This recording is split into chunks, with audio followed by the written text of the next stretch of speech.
백향나무 교회는 절대 그런 갑질과 권위주의가 없습니다. 좀 큰 소리로. 네, 살려주세요, 여러분. 살려주세요. 네. 당신 안에는 어떤 신학이 있는가? 신학적인 여러 주제들에 대해서 이야기한다. 정치, 경제, 사회, 문화에 대한 역사 신학자의 응답. 세상과 교회를 잇는 연결고리 신학 이슈 4화 시작하도록 하겠습니다. 와! 저는 진행을 맡은 백향나무 교회 하민수 전도사, 백향나무 교회 다니는 배동만입니다. 목사님, 요새 사회적으로 갑질이라는 키워드가 굉장히 핫한 키워드인데요. 얼마 전에 이 갑질 때문에 아파트 경비 일을 하시는 어떤 분이 스스로 목숨을 끊는 그런 일도 발생하기도 했고요. 택배 하시는 분이 택배를 받는 고객에게 폭행을 당하는 그런 사건도 존재했습니다. 목사님, 왜 사람들은 그렇게 갑질을 많이 하는 걸까요? 최근에도 저도 이제 이 문제에 관심이 많아서 책을 읽은 적도 있습니다. 책 제목이 갑질 사회 이런 책도 있더라고요. 그래서 그 책을 읽었는데 온통 우리나라가 얼마나 불평등한 사회인가에 대한 얘기였어요. 우리나라가 갑질 문화가 생긴 거는 사실 하루 이틀 문제는 아닙니다. 그런데 이제 점점 심화되거나 극단화된다라는 게 맞는 것 같은데, 결국 이 갑질 사회가 벌어진 제일 중요한 배경은 사회가 불평등하다라는 거고요. 이 불평등의 연쇄고리, 일종의 불평등의 도미노가 내가 누군가의 갑질을 당했던 것이 창조적으로나 긍정적으로 승화되지 못하고 내 밑에 있는 또 다른 을에게 더 강력한 갑질로 이렇게 증폭돼가는 현상이라고 볼 수 있어요.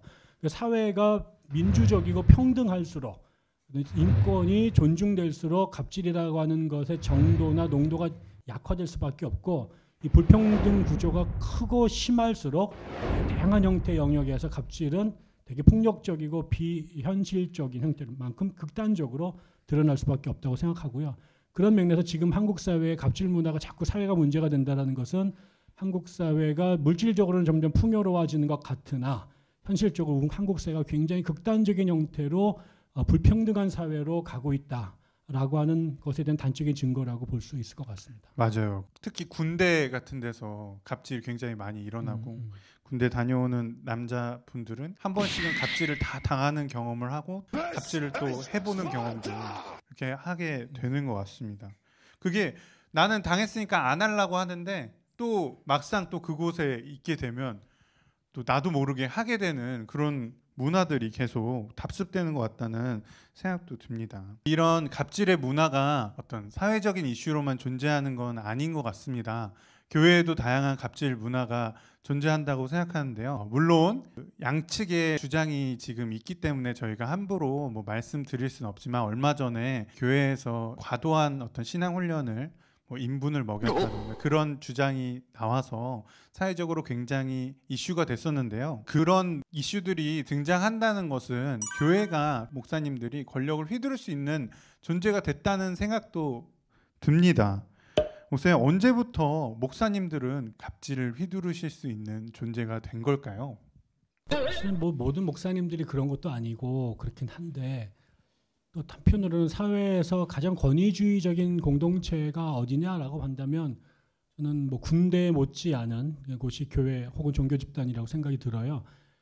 교회사에서 사도행전에 나오는 그 초대교회는 그 모든 사람들이 그리스도 안에 형제 자매이고, 또 갈라디아서에서도 그리스도 안에서 남자나 여자나 주인이나 종이나 다 하나다라고 하는 표현이 있어서 되게 그 평등하고 형제 자매 공동체적인 교회가 초대교회 모습입니다. 그러나 1세기에서 2세기로 넘어가는 과정부터 일종의 제도화라는 현상들이 벌어지는데, 사도들이 모두 다 이제 돌아가시고 이제 제2세대로 교회가 넘어가면서 교회가 이제 굉장히 다양한 형태로 위기에 직면하게 됩니다. 일단은 교회의 주된 환경이 팔레스타인이 아니라 소아시아의 이방 사회고, 교회 구성원들도 유대인들이 아니라 이방인들로 모이게 되고, 밖에서는 박해, 그다음에 교회 안에서는 유대교와 기독교의 관계라든가 또 성부와 성자의 관계라든가 이런 아주 복잡한 신학적인 주제들이 떠오르면서 신학 논쟁이 아주 치열해지게 되는데, 여기에서 교회 질서를 잡아야 되는 상황이 벌어지게 되고,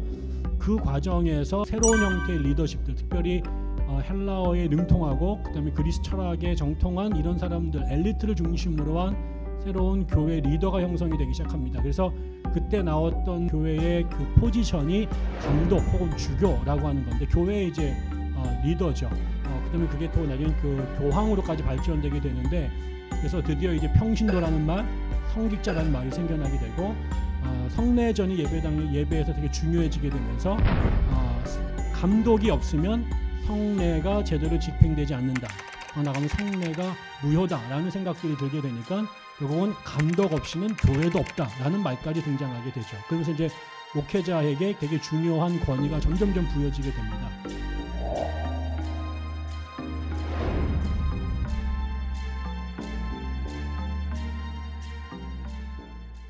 네, 그런 역사가 있었군요.